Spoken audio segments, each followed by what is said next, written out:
বন্ধুরা, সম্প্রতি এক উত্তপ্ত মুহূর্তে হোয়াইট হাউস থেকে ট্রাম্পের ঘোষণায় কেঁপে উঠল ভারত মার্কিন বাণিজ্যিক ভবিষ্যৎ।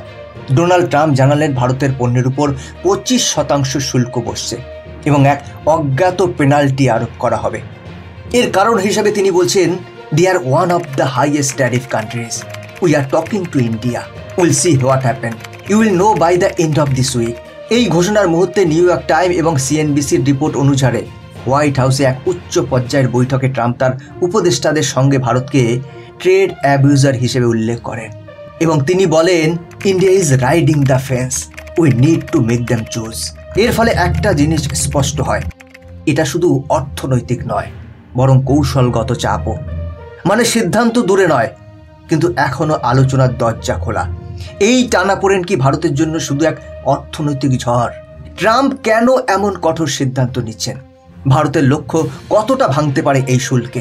ভারত কি চীনের দিকে ঝুঁকবে, নাকি লড়াই চালিয়ে যাওয়া যুক্তিযুক্ত হবে? এই চাপ কি ইন্ডিয়া প্লাস ওয়ান কৌশল বদলে দেবে? বন্ধুরা, সবটা জানতে পারবেন এই ভিডিওতে। আমরা বিশ্লেষণ করব কৌশল, সঙ্গী করব তথ্যভিত্তিক চিত্র।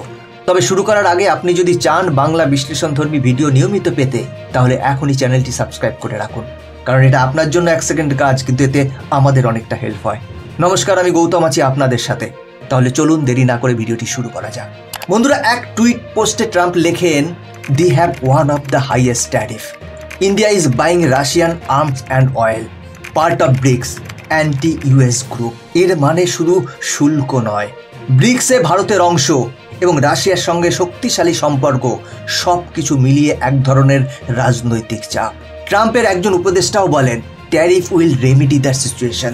2020 সালেও ট্রাম্প ভারতকে ট্যারিফ কিং বলেছিল এবং তখন ভারত জিএসপি সুবিধা হারিয়েছিল, যার ফলে প্রায় 6 বিলিয়ন মূল্যের রপ্তানি বাড়তি শুল্কের মুখে পড়ে। সুতরাং এবারকার পদক্ষেপও পূর্ব ঘটনার পুনরাবৃত্তি হতে পারে। এখানেই প্রশ্ন ওঠে, তাহলে কি ভারতের ক্রমবর্ধমান শক্তির কারণে ট্রাম্প ফের চাপ সৃষ্টি করছেন?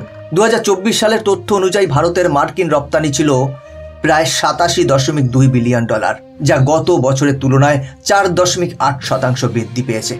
এই রপ্তানির মধ্যে রয়েছে টেক্সটাইল 16%, ফার্মাসিউটিক্যাল 11.3%, রত্ন এবং গহনা 9.5% এবং আইটি ও সফটওয়্যার সার্ভিস 25%। এখন এই 25% শুল্ক মানে ভারতের পণ্যের দাম মার্কিন বাজারে 7 থেকে 10% বেড়ে যাবে, যেখানে প্রতিদ্বন্দ্বী দেশগুলি যেমন ভিয়েতনাম, তাদের ট্যারিফ চেপেছে 15%, ইন্দোনেশিয়ার 17%। অর্থাৎ তারা কম হারে প্রবেশ করছে। ফলে ওয়ালমার্ট, আমাজনের মতো আমেরিকান কোম্পানিগুলি বিকল্প খুঁজতে পারে। এই ঘোষণার পরে বিএসসি সেন্সেক্স 427 পয়েন্ট পড়েছে, নিফটি 106 পয়েন্ট নেমেছে, রুপির মান ডলারের বিপরীতে 87.74 পর্যন্ত নেমে গেছে, যা গত 9 মাসের মধ্যে সর্বনিম্ন। এইচডিএফসি এবং কোটাক সিকিউরিটিসের মতে এই ধরনের শুল্ক ভারতের জিডিপি প্রবৃদ্ধিকে 30 থেকে 40 বেসিস পয়েন্ট পর্যন্ত কমাতে পারে। ওয়ার্ল্ড ব্যাংকও সতর্ক করেছে যে দক্ষিণ এশিয়ার আঞ্চলিক রপ্তানি শৃঙ্খল বিঘ্নিত হতে পারে। এমএসএমই খাত ও রপ্তানি নির্ভর শিল্প যেমন হস্তশিল্প, চামড়া, খুচরো যন্ত্রাংশ সবচেয়ে বেশি ধাক্কা খাবে। তাহলে প্রশ্ন, এই ক্ষতির সময় মোদী সরকার কি কূটনৈতিক উদ্যোগ নেবে, নাকি বিকল্প বাজার খুঁজবে? ট্রাম্প ভারতকে ট্যারিফ কিং এবং অ্যাবিউজার আখ্যা দিলেও ভারত নিজস্ব কৌশল নির্ধারণে ব্যস্ত। ভারত এখন নতুন বাজার খুঁজছে, ইউএই এর মতো নতুন বাণিজ্য চুক্তি, যেখানে ইউকের সাথে ফ্রি ট্রেড এগ্রিমেন্ট নিয়ে আলোচনা চূড়ান্ত পর্যায়ে। শুধু 2024 সালেই ভারত এবং ইউকে দ্বিপাক্ষিক বাণিজ্য 36% বৃদ্ধি পেয়েছে। তবে ভারতের বড় ভরসা হচ্ছে চায়না প্লাস ওয়ান মডেল। চীনের বিকল্প হিসেবে যেসব আন্তর্জাতিক কোম্পানি বেরোতে চায়, তারা ভারতকে সেই বিকল্প হিসেবে দেখছে। মেক ইন ইন্ডিয়ার অধীনে পিএলআই স্কিমে 6টি খাতে 1.97 লক্ষ কোটি টাকার বিনিয়োগ এসেছে, যার মধ্যে ফার্মাসিউটিক্যাল ও ইলেকট্রনিক্সে অগ্রাধিকার বেশি। পিএলআই স্কিমের অধীনে শুধু মোবাইল ম্যানুফ্যাকচারিংয়ে 5 লক্ষ কর্মসংস্থানের সুযোগ তৈরি হতে পারে। এদিকে ভারত এখনও রাশিয়ার থেকে অপরিশোধিত তেলের প্রায় 35% আমদানি করছে। যদিও পশ্চিমা দেশগুলি রাশিয়ার বিরুদ্ধে প্রাইস ক্যাপ আরোপ করেছে, ভারত তেল কিনছে রুশ ছাড়ে, মাঝে মাঝে 20 থেকে 25% ডিসকাউন্টে। এটি ভারতের ক্রমবর্ধমান জ্বালানি নিরাপত্তার জন্য গুরুত্বপূর্ণ। ব্রিক্সের নতুন সদস্য সংযোজন ইথিওপিয়া, ইরান এবং ভারতের সক্রিয় ভূমিকা সবই আমেরিকার নজর এসেছে। G7-এর অনেকজন প্রতিনিধিও ইতিমধ্যে ভারতের ভূমিকা নিয়ে উদ্বেগ প্রকাশ করেছে। এখানে প্রশ্ন, তাহলে কি ভারত চীনের দিকে ঝুঁকছে, নাকি বুদ্ধিমানের মতো সমস্ত বিকল্প ধরে রেখেছে? ভারতের স্ট্র্যাটেজি সম্ভবত স্ট্র্যাটেজিক হেজিং, মানে কোনো পক্ষকেই পুরোপুরি না সরিয়ে সব দিক সামলানো। তাহলে প্রশ্ন হচ্ছে, ভারত কিভাবে এই স্ট্র্যাটেজিক হেজিং চালাচ্ছে বা চালাতে পারে? চলুন দেখি তিনটি দিক দিয়ে ভারত কিভাবে একই সাথে এই চাপ মোকাবেলা এবং বিকল্প তৈরি করতে পারে। Number 1, negotiations. ইউএস ইন্ডিয়া বাণিজ্য আলোচনার জন্য একটি উচ্চ পর্যায়ের প্রতিনিধি দল অগস্টের মাঝামাঝি ভারতে আসছে। আলোচনায় থাকবে ফার্মাসিউটিক্যালস, ডিজিটাল সার্ভিসেস এবং কৃষি পণ্য। ইন্ডিয়া ইউএস ইকো ফোরামও পুনরায় সক্রিয় হয়েছে, যেখানে দুই দেশের ব্যবসায়িক নেতারা সমাধানের পথ খুঁজতে পারে। নাম্বার 2, বিকল্প বাজার। ইউএর সাথে ভারত চিপা এগ্রিমেন্ট ইতিমধ্যে কার্যকর করেছে, যার ফলে গহনা এবং অলংকার রপ্তানি 11% বৃদ্ধি পেয়েছে। ইউএর সাথে বাণিজ্য বাড়ছে, বিশেষত অটোমোটিভ ও সার্ভিস খাতে।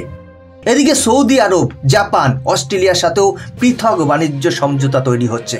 নাম্বার 3, মেক ইন ইন্ডিয়া এবং supply chain diversification. Apple, Samsung, Foxconn ইতিমধ্যে ভারতে বড় মাপের কারখানা গড়ছে। শুধু অ্যাপেলই গত 1 বছরে ভারতে $14 বিলিয়ন আইফোন রপ্তানি করেছে, যা গত বছরের তুলনায় দ্বিগুণ। আমাজন 2025 সালের মধ্যে ভারতে 12 বিলিয়ন বিনিয়োগের পরিকল্পনা ঘোষণা করেছে।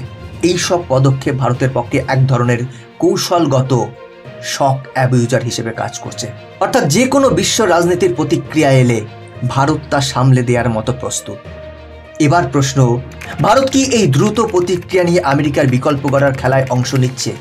বিশ্লেষকদের মতে হ্যাঁ, ভারত এখন এক নতুন ধরনের নেতৃত্বে যাচ্ছে, যেখানে কোনো পশ্চিমা চাপকে সরাসরি গ্রহণ না করে স্বাধীনভাবে সিদ্ধান্ত নিচ্ছে। একেই বলে অ্যাসার্টিভ নন অ্যালাইনমেন্ট, যেখানে দেশটি স্বাধীন কিন্তু সকল পক্ষের সাথে সম্পর্ক রাখে।